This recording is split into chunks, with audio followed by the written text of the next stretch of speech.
Hi hello నమస్తే welcome to our channel. నేను మీ చార్మి. ఇప్పుడు జనసేన గురించి మాట్లాడుకోవాలి లేదా కూటమి గురించి మాట్లాడుకోవాలి అంటే గత ప్రభుత్వ హయాంలో ఉన్న వైఎస్ఆర్సీపీ గురించి మనం ముందు మాట్లాడుకోవాలి. ఎందుకంటే అసలు వైఎస్ఆర్సీపీ లేకపోతే ఇప్పుడు ఈ పార్టీ గెలవకపోయేది అనేది మా అందరికీ తెలిసిందే అనుకోవచ్చు. ఎందుకంటే వాళ్ళు జనాల్లో ఏమీ చేయకపోవడం ఒకటి, అటు హామీలు ఇచ్చి దాన్ని నెరవేర్చకపోవడం ఒకటి, ఇలా చెప్పుకుంటూ పోతే ఎన్నో ఉంటాయి.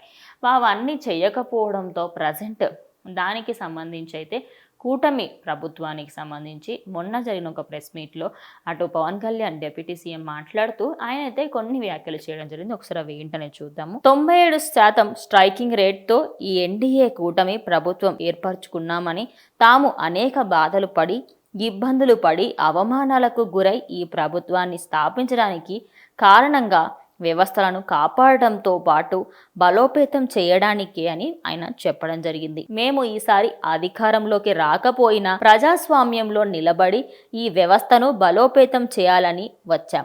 మాది మంచి ప్రభుత్వం, అకౌంటబిలిటీ ఉన్న ప్రభుత్వం. గత 5 ఏళ్ల పాలన ఎలా ఉందో అందరూ చూశారు అని పవన్ కళ్యాణ్ చెప్పడంతో దానికి సంబంధించి ప్రజెంట్ ఇప్పుడు ఎక్కువగా అటు గ్రామీణ ప్రాంతాలలో గత ప్రభుత్వ హయాం చూసుకుంటే అప్పుడు ఆల్మోస్ట్ ఎన్నో గ్రామాలలో పంచాయతీరాజ్కి ఎన్నో కోట్లు అటు గవర్నమెంట్ నుంచి రాగా ఒక్క రూపాయి కూడా పెట్టకపోవడము, దానికి సంబంధించి ఇప్పుడు వచ్చిన 2 నెలల్లోనే పంచాయతీ రాజ్కి సంబంధించి 13,326 గ్రామాల పంచాయతీలలో గ్రామ సభలు ఏర్పాటు చేసి వాళ్ళకి ఎలాంటి ప్రాబ్లమ్స్ ఉన్నాయి ఏంటి అనే ప్రాబ్లమ్స్ అన్నీ తెలుసుకొని దాన్ని పరిష్కరించే విధానంలో అయితే వాళ్ళు ముందుకు వెళ్ళడం జరుగుతుంది.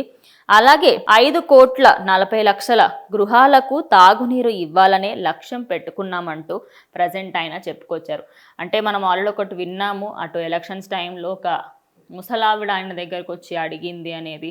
అయితే దానికి సంబంధించి ఆయన వాటర్ రిసోర్సెస్ పరంగా చూసుకున్న అటు నీటి పారుదల శాఖకి సంబంధించి ఆయన దాంట్లో కూడా ముందుకి వెళ్తూ అసలు ఎక్కడెక్కడ ఎవరెవరికి వాటర్ కావాలి, ఏ ఏరియాస్లలో వాటర్లో ప్రాబ్లం ఉంది, అంటే కొన్ని ఏరియాస్లలో అక్కడే మురికి నీళ్ళు అవే తాగుతూ ఉంటారు, అవన్నీ ఏరియాస్లోకి మంచి వాటర్ని సప్లై చేసే పథకాన్ని కూడా ఆయన ముందుకి తీసుకెళ్ళబోతున్నారు. ఇలా గత ప్రభుత్వంలో చూసుకుంటే అసలు క్యాపిటల్ లేకుండా ఏది లేకుండా అలా ముందుకు వెళ్ళిపోయిందంటే వెళ్ళిపోయిందనే విధంగా ఉందంటే గత ప్రభుత్వంతో పోలిస్తే ఈ ప్రభుత్వం ఖచ్చితంగా మీకు మేలు చేస్తుంది అని అయితే ఆయన చెప్పడం జరిగింది. మరి దీనిపైన మీ అభిప్రాయం ఏంటో కమెంట్ చేయండి.